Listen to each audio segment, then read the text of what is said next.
Bon Isa, ça y est, c'est reparti pour une nouvelle saison. Premier jour d'entraînement ce mardi. Dans quel état vous retrouvez vos joueuses? Ben, dans un bon état d'esprit, avec l'envie de travailler. Elles ont travaillé sérieusement ce midi, même si effectivement c'était une petite séance de remise en route. Donc on va voir au fur et à mesure que la charge va progresser avec l'accumulation. Mais bon, j'espère qu'on va avoir une très bonne dynamique avec des joueuses qui auront envie de prouver des choses et qui sont venues à Octeville pour apporter énormément.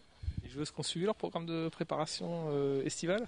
Alors ça, on en saura un peu plus ce soir, puisqu'on fait un test de VMA ce soir, donc on sera là à même de voir celles qui ont ou pas travaillé, même s'il y a une grande partie du psychologique sur ce test-là, puisqu'il faut être capable à un moment donné de dépasser ses capacités et d'aller au plus profond de soi-même. Mais bon, on en saura un peu plus ce soir, même si elles vont pas toutes passer le test, puisqu'il y en a encore qui sont un peu en délicatesse physiquement.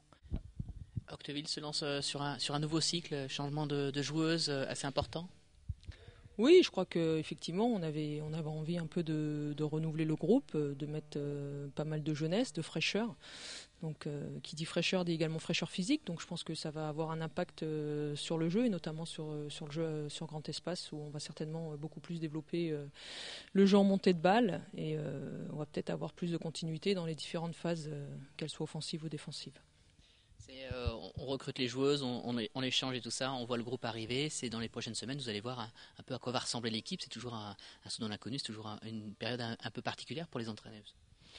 Oui, c'est vrai que ça va être un travail de longue haleine en plus, puisque effectivement on part avec 7 nouvelles joueuses, donc il va falloir que la mayonnaise prenne, il va falloir qu'elles se mettent toutes au diapason. Il y a un travail énorme à effectuer, de manière à ce qu'on retrouve une cohérence dans l'équipe, tant au niveau défensif qu'offensif. Mais bon, je vais éternellement insister sur l'aspect défensif, puisque comme on l'a prouvé sur les différentes années et encore plus l'année dernière, on finit deuxième meilleure défense du championnat, ce qui nous permet de sauver notre peau malgré une attaque qui était beaucoup moins bonne puisqu'on était avant-dernière attaque. Et malgré tout, on a réussi à être cinquième. Donc on va privilégier toujours le secteur défensif. Donc c'est effectivement cette année avec le renouvellement des joueuses, il y a un gros travail à effectuer, il y a des charnières à trouver, il y a de la cohésion à trouver et ça va être tout le travail de cette préparation pour essayer d'arriver le 9 septembre face à Lyon avec déjà une équipe qui tournera.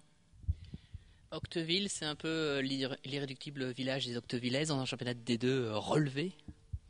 Oui, je crois qu'effectivement, on est un peu le souffre-douleur de pas mal d'équipes. On est un petit club avec un petit budget, on arrive toujours à s'en sortir. Donc effectivement, je crois qu'il y a quand même du travail qui est effectué, il y a des joueuses de qualité et puis les deux associés fait qu'on réussit à s'en sortir. Alors aujourd'hui, on part peut-être un peu plus dans l'inconnu cette année puisqu'effectivement on a un groupe plus jeune. Mais bon, c'est à elles aussi de montrer qu'elles sont venues ici pour apporter leur qualité et puis nous apporter énormément au niveau du jeu. Dans l'inconnu, mais avec un championnat qui, lui, on le sait, va être très dangereux cette année avec beaucoup de relégations, une restructuration des divisions. Oui, c'est clair que c'est un championnat très difficile. Il y a 4 descentes au final, donc effectivement, il va falloir être dans le wagon. On va se fixer comme objectif, comme l'année dernière, d'être entre 1 et 7. Et puis on va essayer le plus tôt possible de rentrer dans cet objectif-là.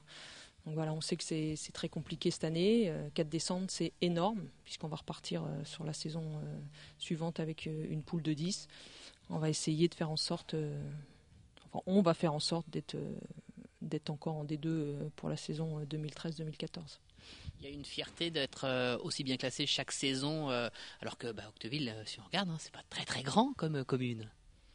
Non, oui, on le sait, comme tu l'as dit précédemment. On sait qu'on est le plus petit club de la division, tant au niveau budget qu'au niveau peut-être aussi taille de ville. Mais bon, ça n'empêche que on se bat avec nos moyens et on réussit chaque année à faire quelque chose. Donc on va essayer de pérenniser tout ce travail-là, de continuer à travailler. Et si les filles sont dans une bonne dynamique, dans un bon état d'esprit, et si elles sont prêtes à s'investir totalement, il n'y a pas de raison pour que ça ne fonctionne pas encore cette année. Le championnat redémarre dans 5 semaines. D'ici là, quel va être le programme ? Alors au niveau du programme sur les entraînements, on est à 2 séances par jour. Voilà. Après, au niveau des matchs amicaux, on va commencer les premiers matchs amicaux le 16 août ici sur une triangulaire avec un club belge d'Anvers et Colombelle.